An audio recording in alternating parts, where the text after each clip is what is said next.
Ay, chikang showbiz! Habang itong si Maris Racal patuloy ang pagsikat kahit sa gitna ng mga pagsubok sa buhay na kanyang kinakaharap.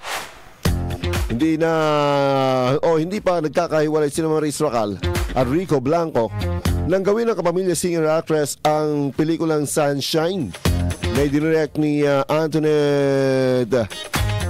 Ayon sa balita, noong Hulyo 2024 nang mapabalitang naghiwalay ng dalawa, naging matagumpay ang Sunshine na unang ipinalabas sa Toronto International Film Festival noong Setyembre 13 ng nakarang taon at nagkaroon ng European premiere sa 75th Berlin International Film Festival noong nakarang Pebrero 18 taong kasalukuyan.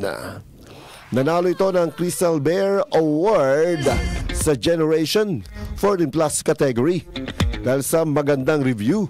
Umani ng tagumpay ang pelikula sa mga sinihan sa Pilipinas simula Hulyo 23 taong kasalukuyan. Samantala, kasalukuyan nagpapagaling si Maris mula sa isang appendectomy.